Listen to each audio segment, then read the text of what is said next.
para a execução do poder de polícia administrativo no município. Com vocês, a procuradora do município, doutora Eugênia Simão.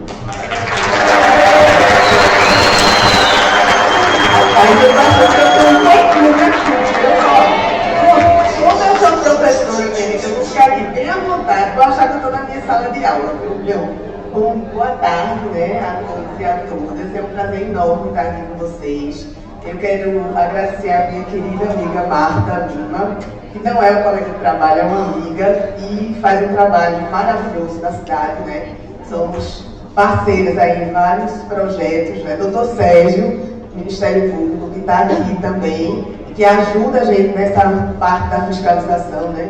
A gente tem muita gente que tem medo do Ministério Público, eu já vejo o Ministério Público como parceiro, a gente tem uma cidade melhor. E a todos vocês que vieram, né, do Brasil todo, eu estava olhando a lista de onde vocês vieram, seja do interior do Ceará, uma cidadezinha pequenininha, como a minha, no interior de Pernambuco, até Belo Horizonte, que acabou de falar. Então sejam todos muito bem-vindos. Bom, quando Marta me fez o convite, eu fiquei pensando o que a gente poderia conversar que, no caso, eu como professora de Direito Administrativo e Urbanístico, pudesse agregar ao trabalho de vocês no dia a dia, né? Então, assim, tem um roteiro aqui, mas assim, o roteiro para seguir a gente vai sentindo aqui e vamos ver a questão das perguntas que surgirem, né, lá no final para a gente discutir mais. Mas antes de começar a minha exposição, eu queria falar um pouquinho das questões que foram postas no bloco anterior, só para a gente depois passar para o tema mesmo que eu pensei em conversar com vocês. Foi feita uma pergunta sobre regularização fundiária e a questão da especulação imobiliária, né? Eu acho que Jefferson está por aí. Oi, Jefferson, tudo bem? Foi isso, né, Jefferson? Eu compartilho com você, eu tenho essa preocupação. Essa lei federal de regularização fundiária, que é a 13.465, que está sendo aplicada no Brasil, alguns municípios fizeram legislação própria e estão também atuando.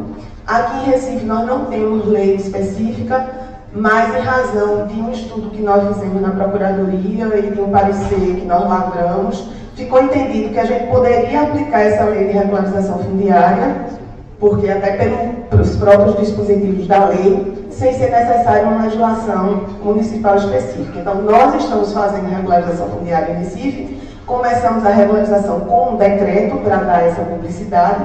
E aí, a pergunta na hora que você faz a regularização fundiária toda, faz o processo todo, entrega o título, no caso, uma legitimação fundiária, que é uma forma nova de adquirir a propriedade que está nessa lei. Na hora que você recebe esse título, esse bem é uma forma de aquisição originária, como se a pessoa tivesse feito um usucapião, por exemplo. Então, essa pessoa é dona desse imóvel. E aí ela pode vender, ela pode colocar para adiante e pode acontecer essa pressão do mercado imobiliário nessas áreas regularizadas. Qual é a particularidade de Recife? E eu já fui em vários lugares do Brasil falar sobre isso.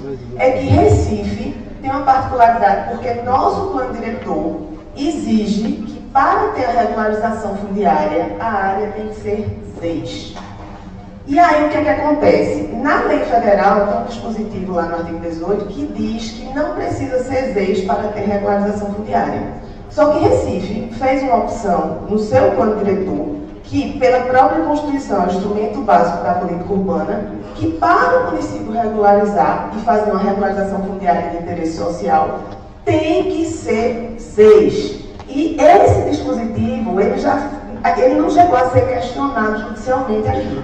Mas vários debates no Congresso, as pessoas, não precisa ser ZEIS. Para que ser ZEIS? O município pode regularizar em qualquer lugar. Eu sou uma árdua defensora que tem que ser ZEIS, e vou explicar por quê.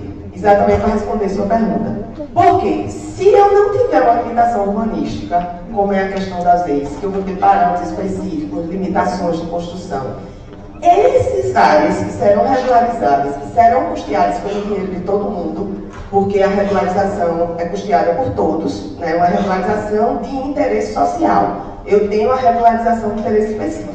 Mas a regulação do direito social, a pessoa não paga absolutamente nada.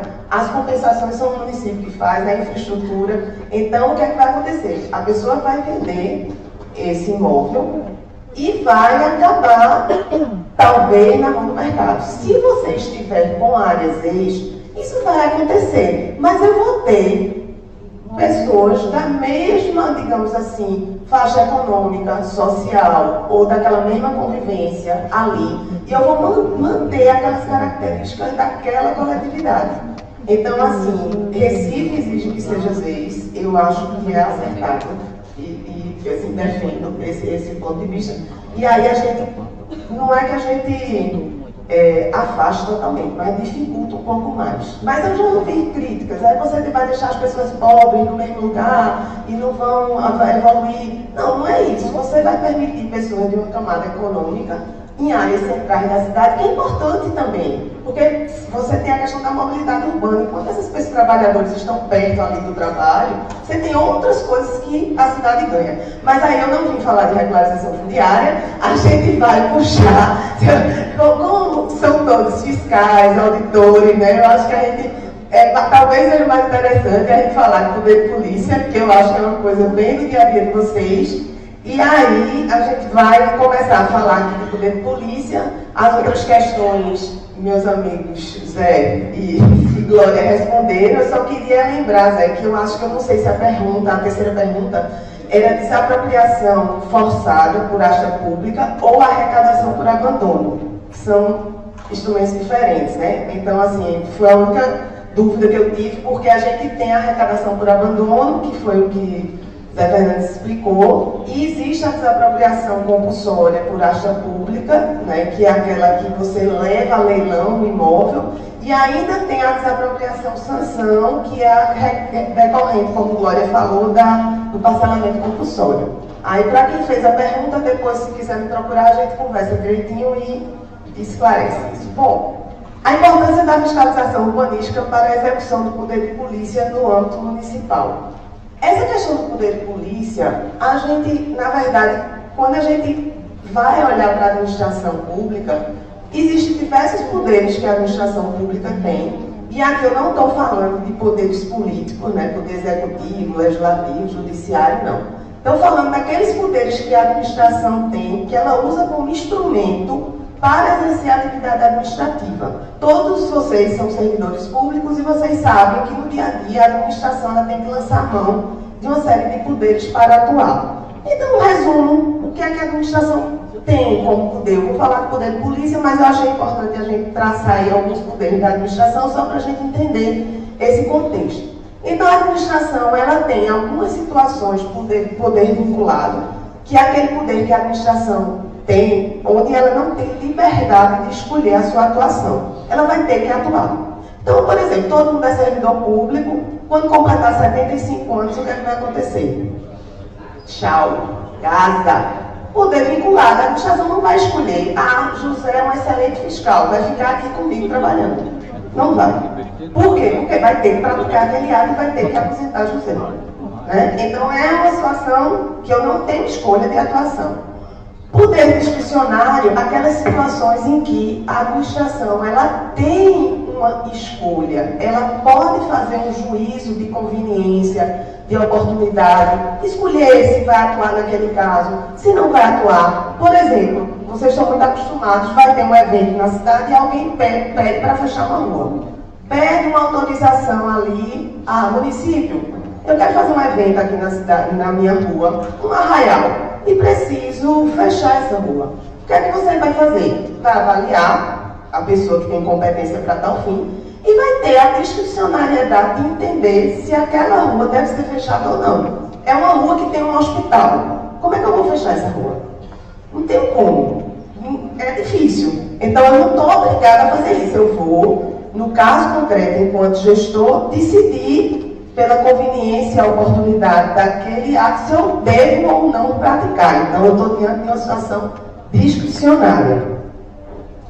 O poder hierárquico, que é o que nós todos conhecemos, que nós somos servidores, né? Então existe uma hierarquia na administração pública e a gente sabe que a gente tem superiores, que a gente está subordinado. Em razão disso, a gente recebe delegação de serviço, o superior pode alocar serviço, algum ato para ele, pode rever um ato do subordinado, então isso está dentro do poder hierárquico. O poder disciplinar também está muito ligado com essa atuação de servidor público, que é a questão da punição, né? Então existe esse poder disciplinar no âmbito da administração. O poder regulamentar, que é próprio do chefe do executivo, quando ele edita o decreto, por exemplo, regulamentando uma lei, especificando, e o poder de polícia, que é o que a gente vai conversar agora, que é o poder que a administração tem, de uma maneira geral, de restringir determinados bens, direitos, atividades, em razão de um interesse maior, que é o interesse público. Então, várias atividades ou utilização de bens em várias circunstâncias, a administração pública, ela pode limitar ou restringir em razão desse poder de polícia, né? E é interessante porque o termo polícia, a gente sempre pensa em polícia judiciária, né? Isso é muito comum quando a gente está na graduação de Direito, os amigos falam poder de polícia, polícia, administração, polícia, né? Veja, polícia aí, na verdade, tem uma origem lá nas cidades romanas, onde se fazia a fiscalização, talvez que vocês fazem hoje de outra maneira, e aí vinha polis da fiscalização, de polícia. Então, esse poder de fiscalização. E aí, esse poder de polícia administrativo, ele é interessante porque ele vai acontecer em todas as esferas. Então, eu vou ter na União, no Estado, nos municípios. Em alguns momentos, eu vou ter esse poder de forma comum, porque todos podem atuar, por exemplo, na questão ambiental. Todos podem atuar. Então, todos têm uma parcela de poder de polícia. Mas tem situações em que o poder é de apenas um desses entes. Então, tem determinadas atividades que, pela própria legislação, passa a ser só de um desses entes. Por exemplo, no nosso caso, o município ele trata de interesse local e da ordenação de uso e ocupação do solo, que é o que a gente vai falar mais aqui, que a gente está falando da parte urbanística. Essa é uma competência do município, não é uma competência do Estado nem da União. Então, a regra é, se o ente tem competência para legislar, ele vai ter competência para exercer o poder de polícia. E aí, o conceito que a gente já falou, essa questão do instrumento para limitar esses direitos individuais, a razão que é o interesse social, o fundamento, que é a supremacia do Estado, né, sobre a coletividade, essa extensão que é muito ampla e os limites que eu vou falar daqui a pouco. A questão do conceito, eu acabei esquecendo de colocar aí, mas se vocês quiserem um bom conceito de poder de polícia, vocês vão encontrar no artigo 78 do Código Tributário Nacional. Porque normalmente as atividades que estão sujeitas à fiscalização, elas estão sujeitas à cobrança de taxa. Então, lá no Código Tributário, na parte que fala de taxa, ele vai dizer qual é a definição do poder de polícia. Depois vocês ficam aí na internet, para eu não ter que ler o texto, mas é mais ou menos um resumo disso que eu falei para vocês. Essa questão de limitar esses direitos individuais, esses bens, em razão desse interesse maior, que é a coletividade. A extensão do poder de polícia, ela é muito ampla. Não dá para a gente dizer, olha, o poder de polícia se exerce só em determinada situação. Vou dar alguns exemplos. Carteira de motorista. É todo mundo que pode tirar a carteira de motorista? Coisa besta, do dia a dia. Não.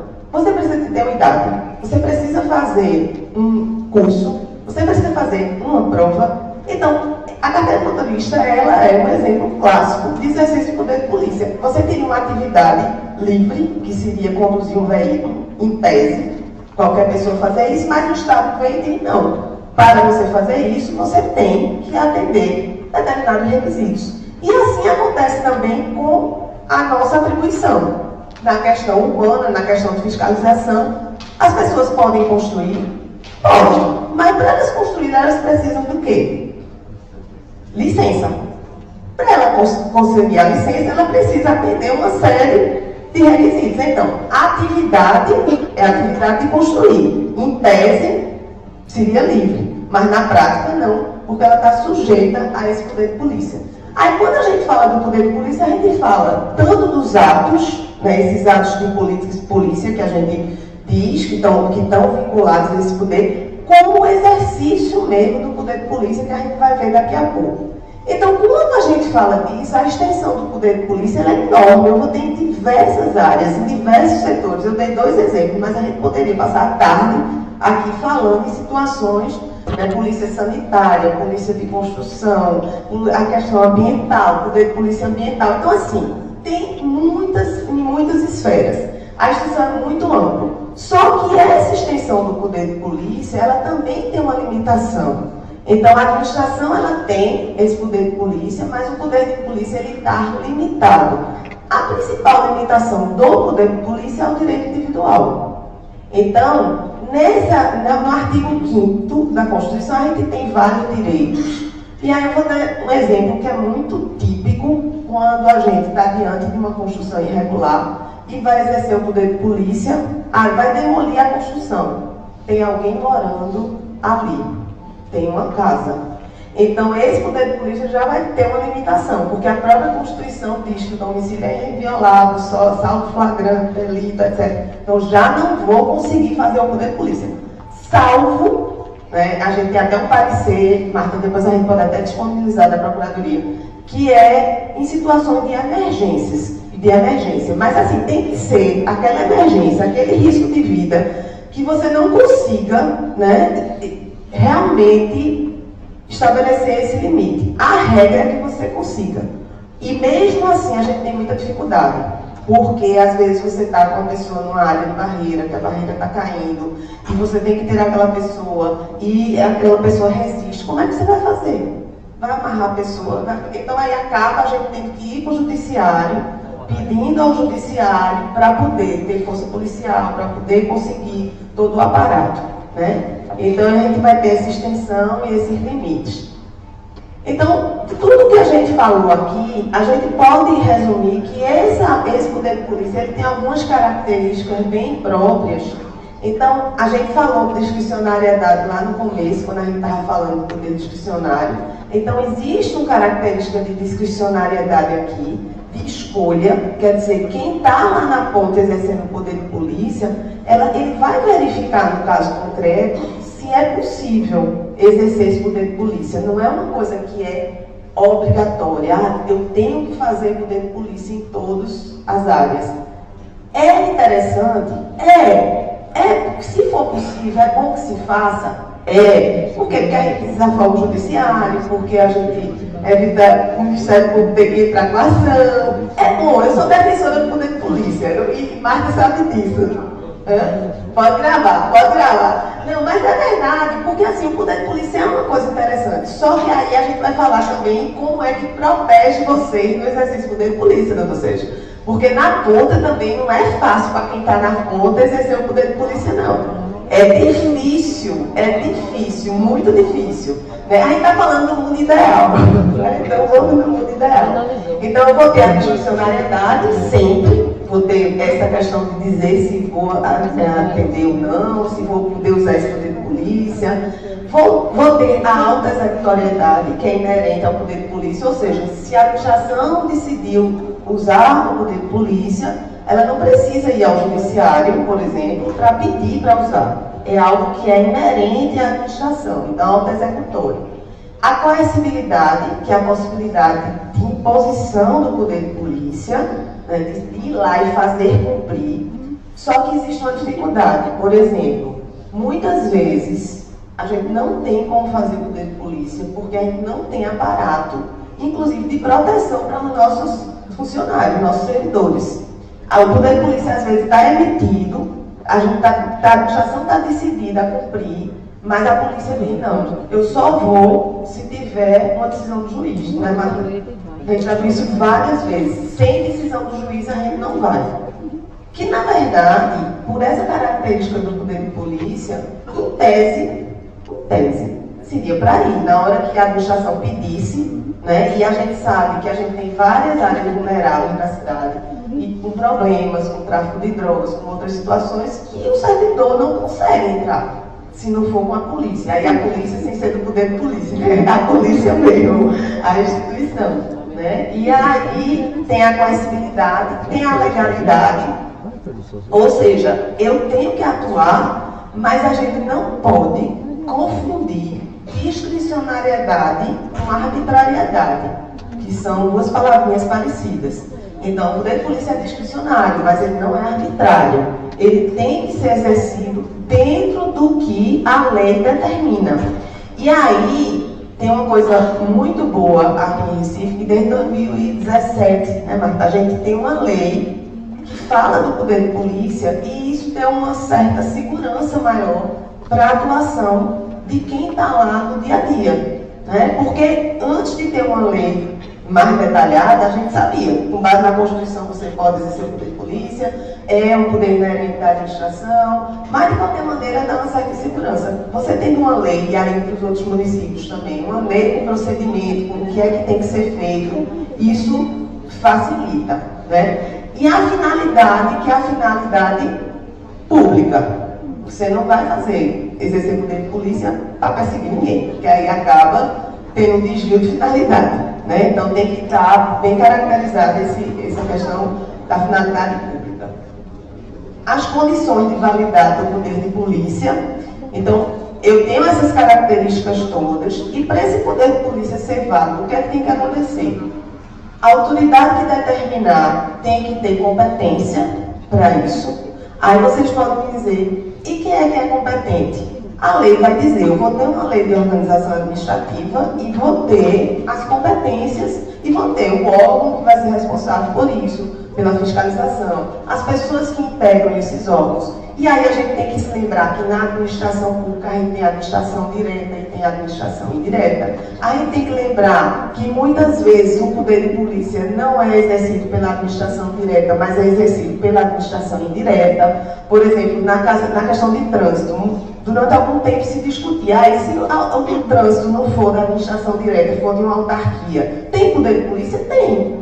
Não é delegação para o privado, não, porque tanto uma autarquia quanto uma empresa pública que tenha constituição de capital só do poder público e está lá na estrutura da administração pública, ela vai ser passível de poder de polícia. Então, essa questão da competência vai estar nesse arcabouço legal que cada município vai ter. A finalidade, que a gente já viu desde o começo, então a finalidade vai ter que ser esse interesse público.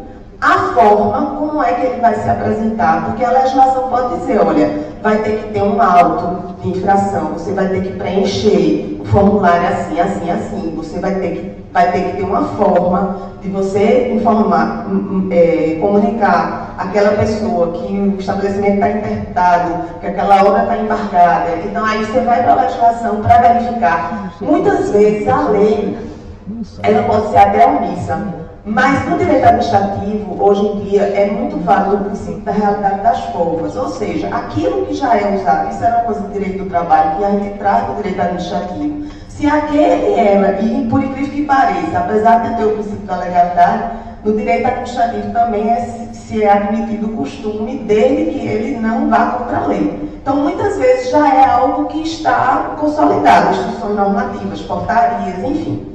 Que aí também vai dizer essa forma.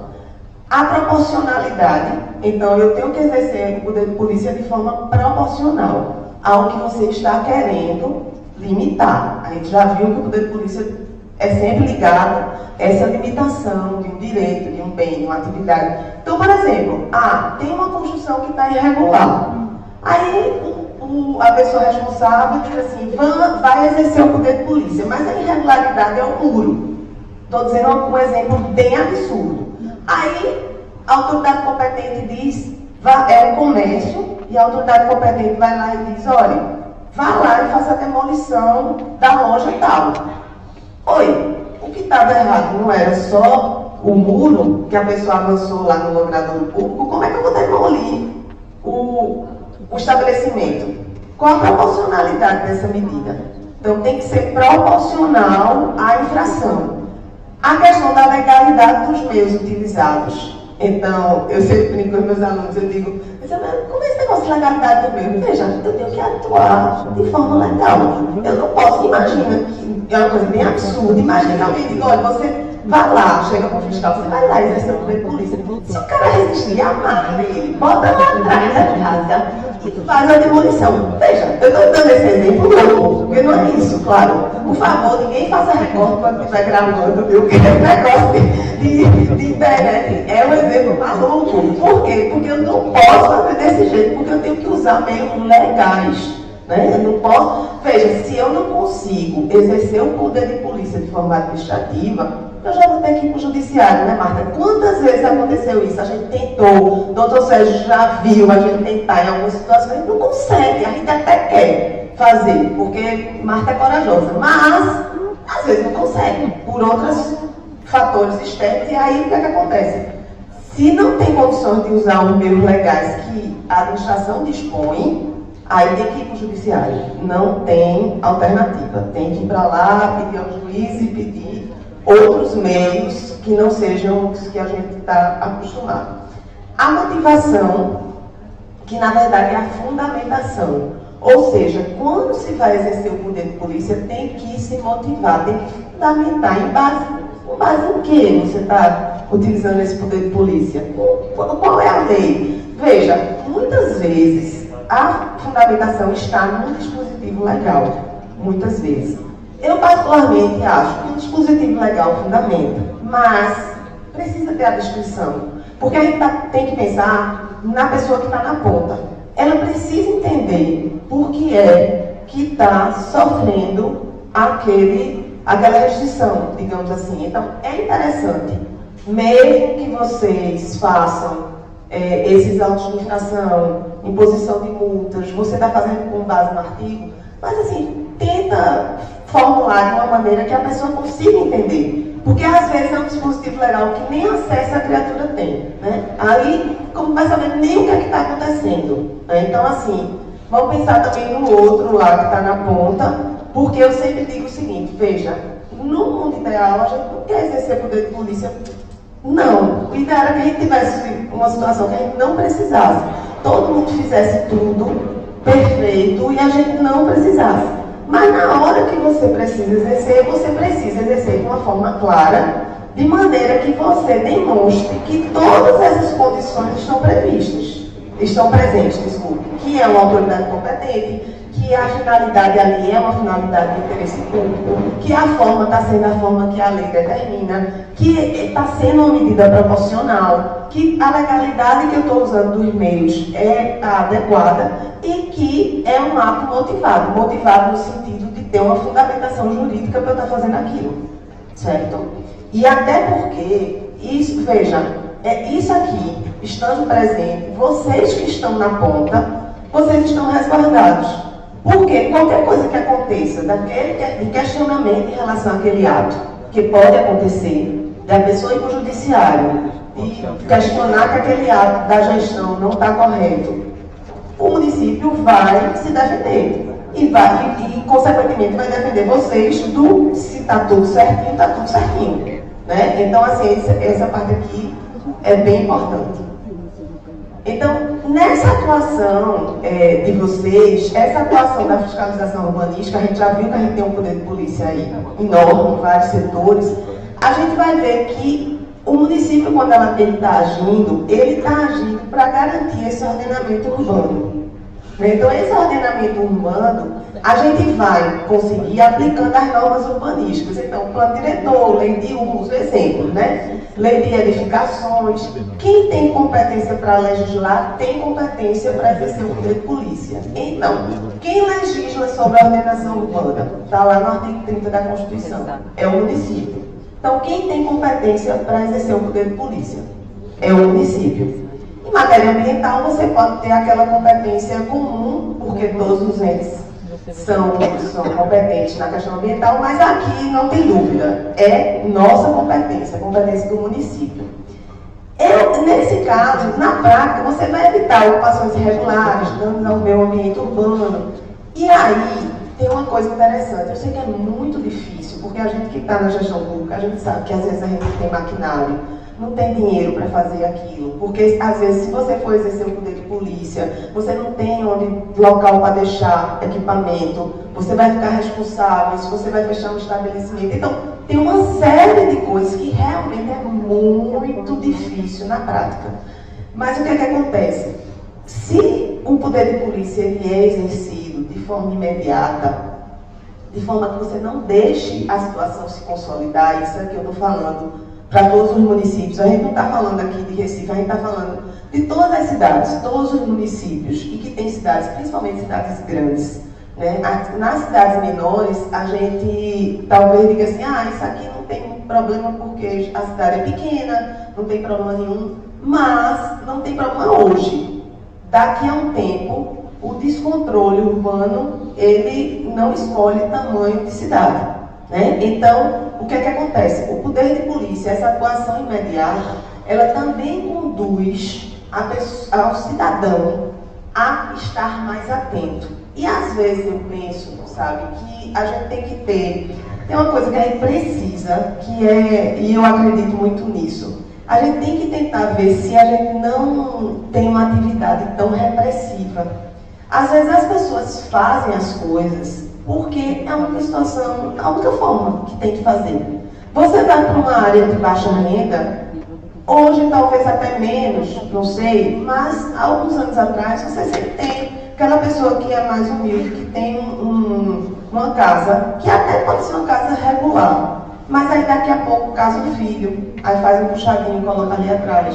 Aí casa uma filha e faz outro puxadinho. E claro que nada tem licença. Então, o que é que eu quero dizer com isso? É que não dá para a gente olhar a letra fria da lei. Não dá. Isso é impossível no nosso país. Impossível. Impossível. Só se a pessoa for insensível, como diz a música, insensível e tocava lá. Mas não dá. Então, assim, vocês precisam, vocês que são agentes públicos, que estão na ponta, eu lanço um desafio a vocês. Eu acho que tem que se pensar num formato. E aí, sendo um trabalho de formiguinha, e talvez nem eu veja isso, né? Vou me apresentar daqui a quantos anos? 9, que eu estava comentando hoje na Procuradoria. Eu vou me apresentar para o próximo ano. Mas, reforma, 9 anos. Bom, pode ser que eu não esteja mais nem na gestão, não veja isso. Mas a gente precisa encontrar mecanismos de chegar mais perto dessa população que não consegue, às vezes não é porque não queira cumprir, às vezes é porque não tem condições mesmo, não sabe. Eu me lembro que eu fui para um curso e tinha um professor nesse curso que ele foi um dos coordenadores do projeto, eu acho que é Favela Bairro do Rio, não sei se o nome é exatamente esse, mas foi um projeto de regularização de favelas. Antes dessa lei de regularização, muito antes. E aí, eles fizeram um programa, porque a regularização era só do lote. E depois, eles fizeram um programa para regularizar a edificação. E tinha universidade, e tinha estudos, e as pessoas tinham suporte. E eu fiquei curiosa, eu disse, e aí, professor? As pessoas procuravam regularização depois da edificação? Não procuravam. Porque já estavam com o título, achando que isso ali já estava resolvido, era propriedade, então não procuravam. Foi frustrante. Tinha toda uma estrutura de regularização e não procuravam. E então, nessa questão do poder de polícia, eu estou falando da construção que é o mais radical, mas a gente tem coisas de mercado, venda, mercado informal. Por quê? O que é que acontece? Não sei nas cidades de vocês, mas uma cidade feita em Recife, que você tem um mercado informal enorme, você tem a subsistência daquelas pessoas também. Veja que dilema. Não é fácil. Não é fácil. Né? Mas aí o importante é, a gente tem que tentar cumprir o papel de fiscalização, cumprir o mais cedo possível, na minha opinião, antes das situações ficarem consolidadas. E a gente sabe que num universo, uma cidade enorme, isso é muito difícil. Mas veja, a gente tem que tentar. Né? Eu sempre digo que a gente tem que fazer o trabalho, mesmo que seja aquele trabalho de formiguinha que você não acha que não vai funcionar, mas isso você vai criando uma cultura, é uma mudança cultural, né? As pessoas acabam mudando essa cultura. E aí, nessa fiscalização, vocês estão representando a face prática e operacional do poder de polícia. A gente viu essa parte teórica, tudo lindo, maravilhoso, lei, constituição, etc. Mas quem bota em prática, pelo menos coloca em prática, são vocês. E aí, essa atividade de vigilância e controle, obras, edificações, uso do solo, de maneira que você assegure que essas condutas privadas estejam em consonância com as normas urbanísticas vigentes. Esse é o objetivo de vocês. Eu sempre digo assim, a gente tem que fazer o melhor dentro do que a gente pode fazer. Então, se a competência é essa, eu tenho que fazer da melhor forma, né? Então, eu tenho que agir dentro da lei, tenho que agir de forma que eu estou atendendo uma coletividade, né? Então, eu acho que vocês não são agentes de fiscalização, vocês são agentes de fiscalização para garantir uma cidade melhor. Então, nessa atuação de vocês é isso, né? Que tem que estar muito claro.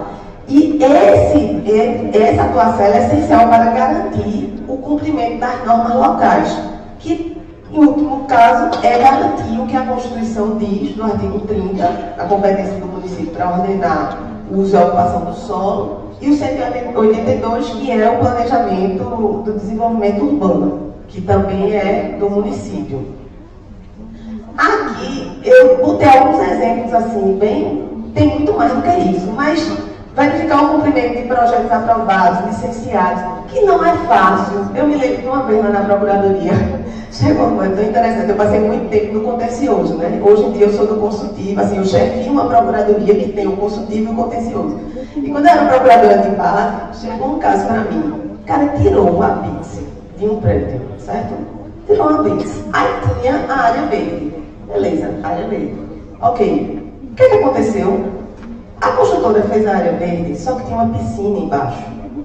Tá? Então, botou a terra, gramou, tirou a bíce, tudo bonito, lindo, maravilhoso. O fiscal foi lá, tudo, a bíce concedido.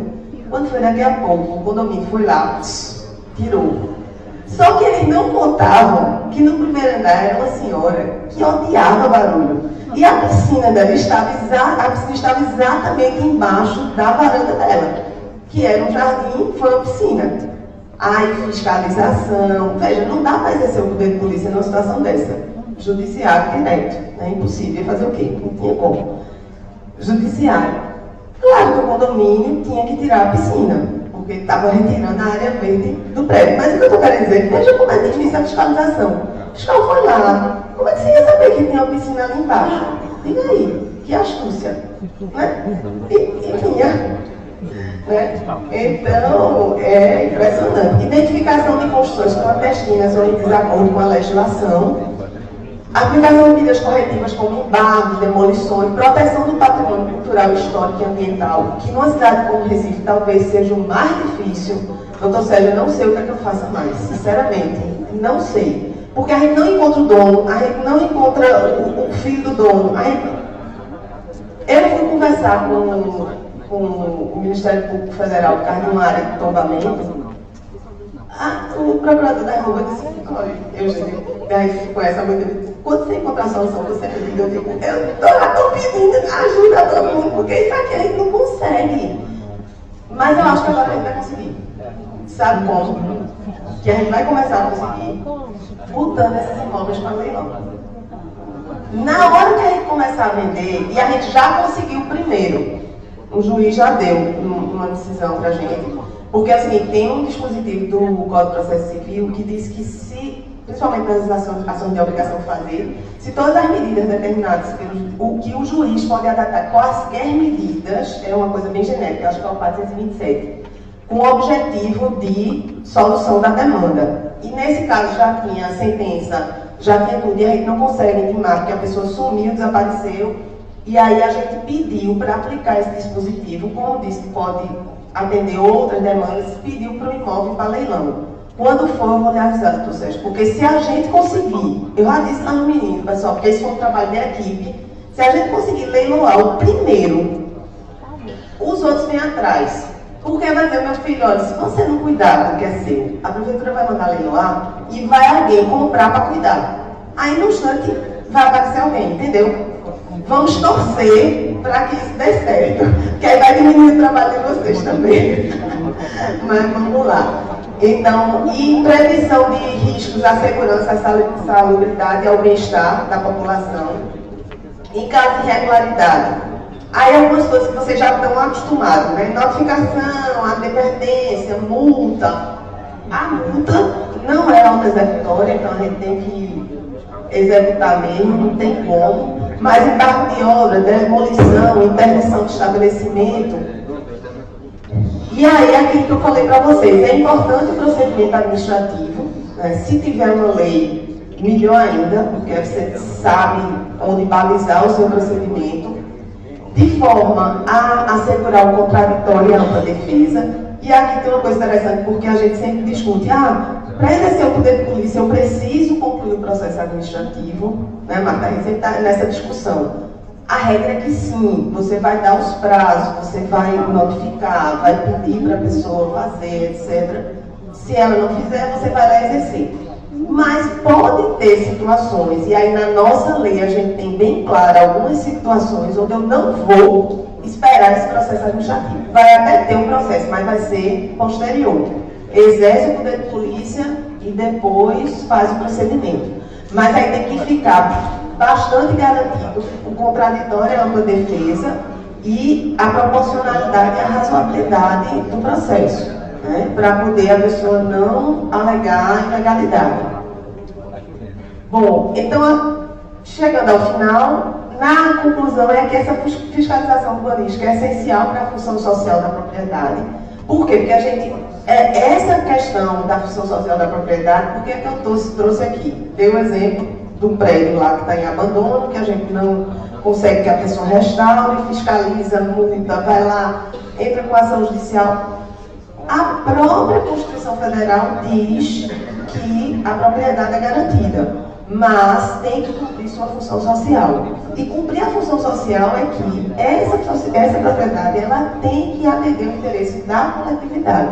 Veja, não é uma propriedade coletiva, não é isso. É que sua propriedade ela pode ser exercida, mas ela não pode estar prejudicando os outros, nem interferindo, né, nessa coletividade. Então, eu tenho que garantir essa função. É a principal forma de efetivação do poder de polícia pelo município. Eu não tenho dúvida que é essa questão da ordenação urbana, porque a gente tem poder de polícia em outras situações, né, vigilância sanitária, ambiental. Mas o que eu chamo a atenção é que é esse poder de polícia que é próprio nosso, do município. Ninguém vai exercer. Se você não for lá fiscalizar, o Estado não vai fiscalizar por você. A questão ambiental sim, mas a questão urbanística não. Então, é muito importante. E, de alguma maneira, eu queria que vocês tivessem em mente que o trabalho de vocês, né, vocês continuem firmes no trabalho de vocês, como a gente fica firme também na conta, dando essa cobertura jurídica, porque a gente, de alguma maneira, está dando nossa contribuição para as cidades mais ordenadas, seguras e sustentáveis. Então é isso, eu estou à disposição de vocês. Obrigada pela oportunidade de falar.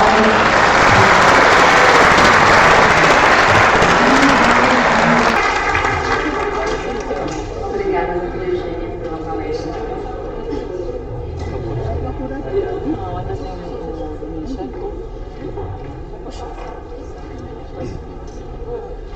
Esse poder de polícia. Esse poder de polícia.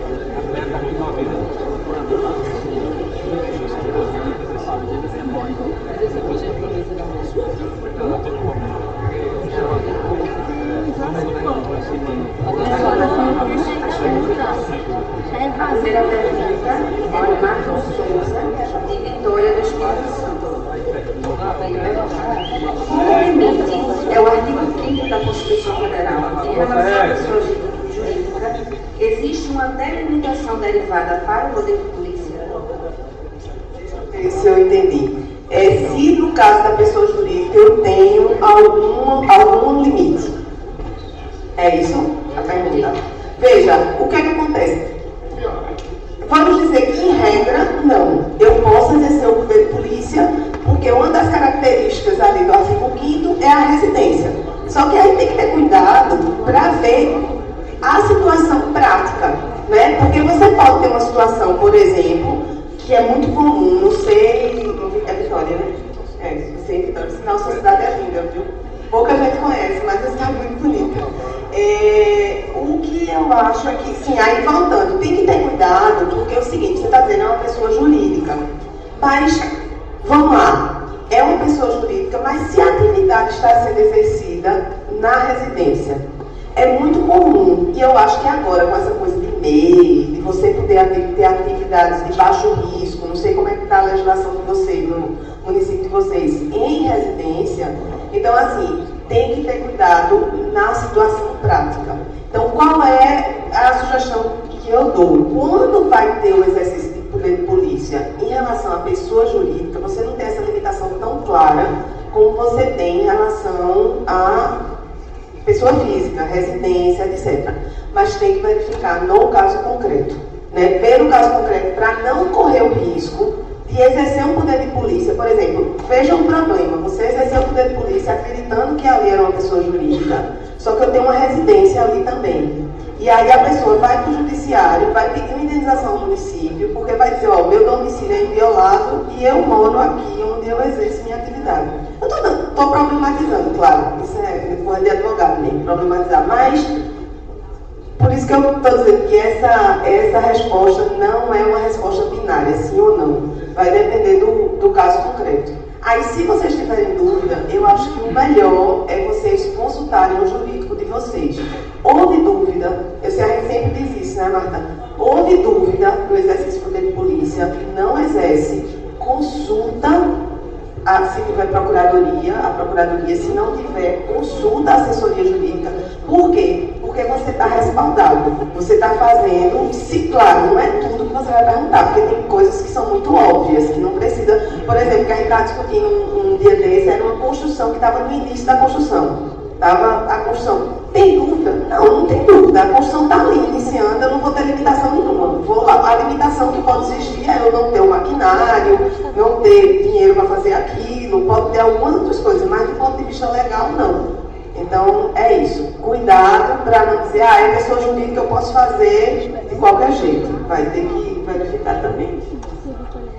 A próxima pergunta é do Gerson, de Vitória. Há, perante as normas existentes, a determinação ou vedação da delegação do poder de polícia a cargos estranhos à fiscalização? Veja, tem que ver se os cargos, aí essa resposta não dá sem saber o caso concreto. Os cargos, se for cargo público, e aí tem que se lembrar que se for uma autarquia, por exemplo, é cargo público, não é emprego público. E se for empresa pública, se for de capital só público, é empregado público, mas o regime é considerado de direito público, aí isso o Supremo, eu acho, até já decidiu em relação aos guardas de trânsito. Então, assim, essa pergunta genérica, eu responderia o seguinte, veja, se esses cargos são cargos públicos e na atribuição daquele setor que ele está vinculado, tem alguma... Porque lembra que eu disse no começo, quem tem competência para legislar tem competência para exercer o poder de polícia. Então, se tiver, não tem problema nenhum. O fato de ser... Aí isso é uma questão que a gente chama em direito de organização administrativa. Quem vai dizer é a gestão, é a administração. Então, isso é uma questão de organização administrativa. A questão da competência é tanto... Vou dar um exemplo, né, Marta? Exemplo agora, recente. A SECOM era dentro da Secretaria de Política Urbana e Licenciamento. Era na estrutura, era um órgão dentro da estrutura de Política Urbana e Licenciamento. Foi criada uma Secretaria de Ordem Pública e a SECOM veio para aquela Secretaria de Ordem Pública. Do mesmo jeito na questão ambiental. A fiscalização ambiental era dentro da Secretaria de Meio Ambiente e aí na Secretaria de Meio Ambiente se decidiu que a fiscalização tinha que estar, todo tipo de fiscalização, né? Que é a questão operacional, uma decisão administrativa por causa da questão operacional. Essa fiscalização ambiental saiu da Secretaria do Meio Ambiente e também veio para cá, para a Secretaria de Política ordem pública, eu sempre confundo. Ordem pública. Então a gente tem lá SECOM, SEDEC, que é Defesa Civil, e também a questão ambiental. Então aí, o que vai determinar se pode ou não é a organização administrativa. Mas o fato, o que a gente não pode é delegar para a empresa privada. Aí, realmente não pode, porque o poder de polícia, a gente viu no começo, é próprio da administração pública. E empresa privada, diga-se, empresa externa à administração pública. Não é o fato de ser uma empresa pública que é uma empresa privada. Se ela tiver na estrutura da administração, ela vai integrar a administração pública indireta.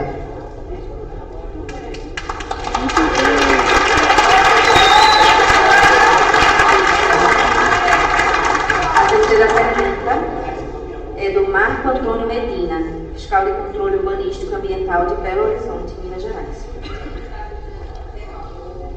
Maravilhoso, eu tenho um pedaço da família lá, então eu sou suspeita. O desafio do exercício do poder de polícia no cotidiano é enorme.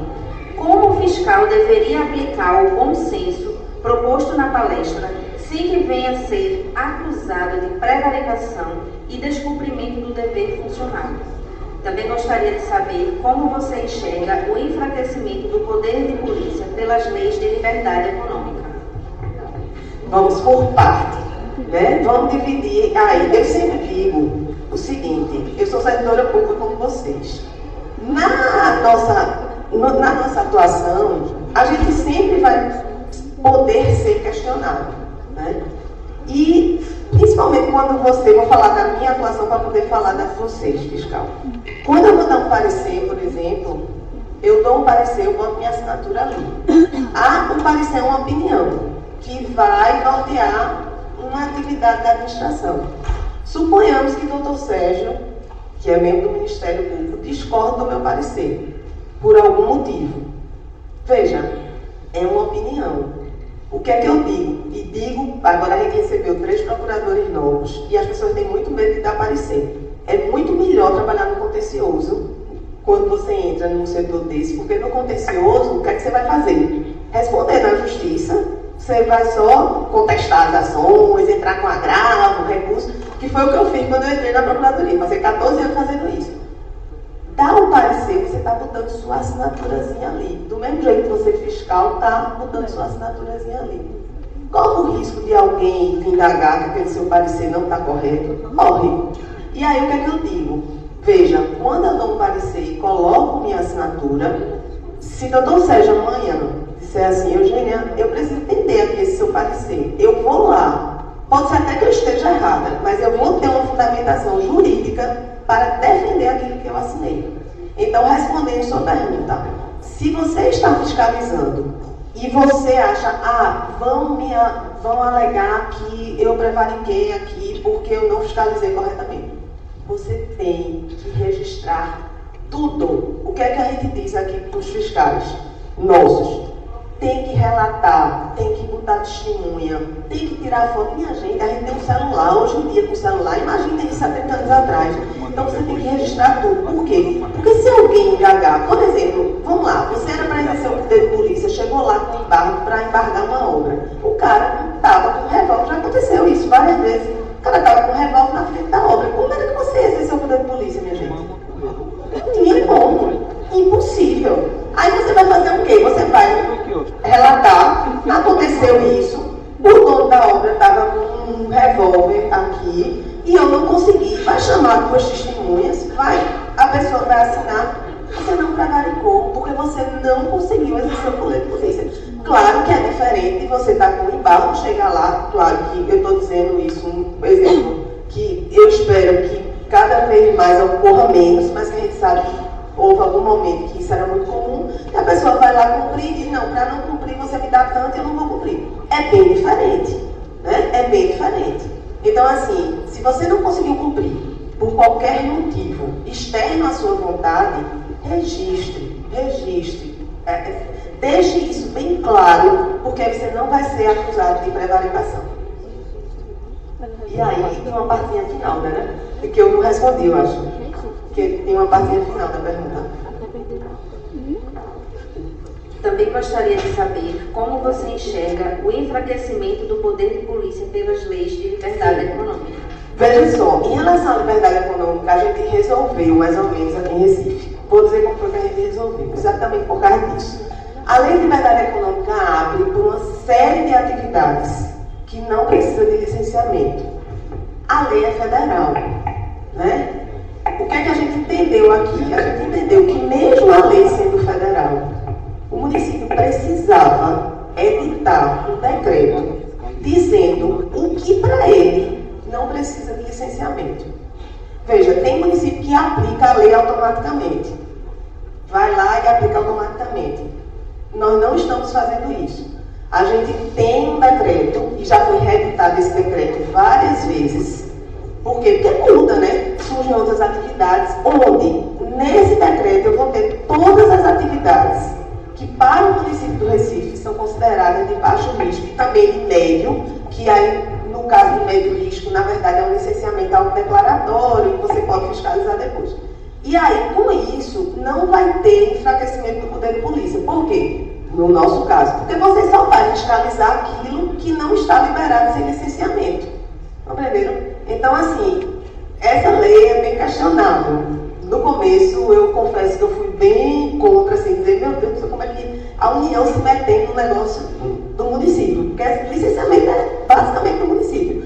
Mas tem coisas que, às vezes, não vale a pena você brigar. Então, vamos fazer o seguinte, eu não tenho competência de ordenar meu espaço e dizer para mim o que é que tem que licenciar ou não.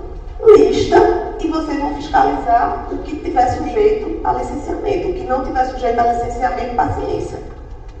Certo? Tem mais uma pergunta para você. Simbora.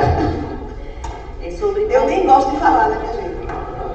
É sobre competência em crimes ambientais. Quem fez a pergunta foi Sérgio Sidney, fiscal ambiental de Olinda. O fiscal municipal, que tem atribuição legal de atuar na área ambiental, pode coibir crimes ambientais ou só poderia agir nesta área se houver lei municipal específica que verse sobre crime ambiental e respectivas penalidades. Pode atuar e ter apoio policial ou só quem teria competência para atuar seria o fiscal da esfera estadual ou federal? Tá, vamos lá. Eu acho que crime é melhor o doutor Sérgio responder, mas eu vou dar minha opinião, né? Não sou criminalista, mas vou dar minha opinião. Qualquer crime, qualquer cidadão pode atuar no flagrante delito, né, doutor Sérgio? Quer dizer, minhas aulas de direito criminal ainda estão valendo, depois de 30 anos, né? Bom, então o que é que acontece? Se é um crime ambiental, você vai a atuação. Eu faria o seguinte, se eu fosse o fiscal, eu daria um jeito de levar para a delegacia. Mandava chamar guarda municipal, fechava ali, alguma coisa desse tipo, porque eu não posso fazer mais do que isso. Teria que levar para poder autuar pelo crime. Veja, eu não estou fiscalizando o crime, né? Porque o crime é a esfera penal, né? Então eu sou fiscal, pelo exemplo aí, fiscal urbano, mas eu verifiquei. Se eu verifiquei, eu vou ficar sem fazer nada. Eu até como cidadão posso fazer, como é que eu como fiscal não posso fazer? Essa é a minha opinião, mas o doutor Sérgio vai falar daqui a pouco, pode ser que ele tenha uma opinião diferente. Tá ok, é assim, né? Agradecemos a doutora Eugênia pela palestra.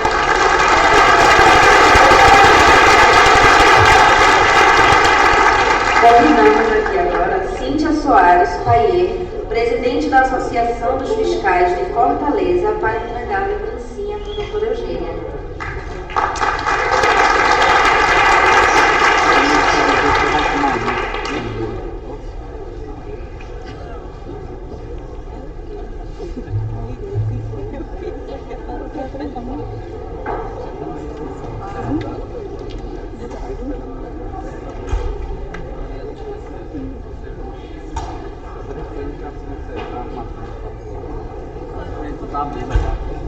Boa salve bom para a doutora Eugênia.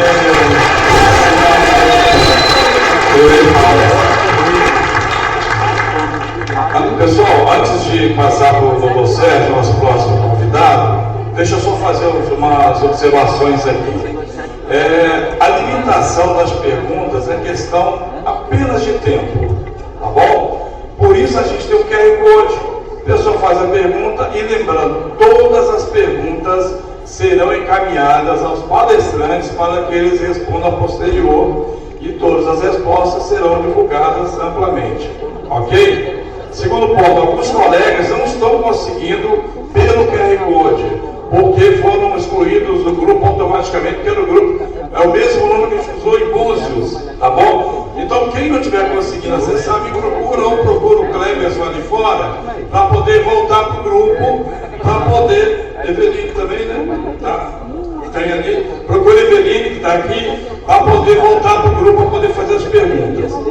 Terceiro, a preferência, se você já fez uma pergunta e uma pergunta foi respondida, vamos deixar, pode continuar fazendo a pergunta, mas entendendo que a gente vai dar prioridade para quem ainda não teve nenhuma resposta, para que todos possam ter uma participação, beleza? E finalizando, lembrando, esse é um encontro regional, onde temos fiscais não só do Nordeste, mas de vários estados do Brasil, tá? Depois já posso colocar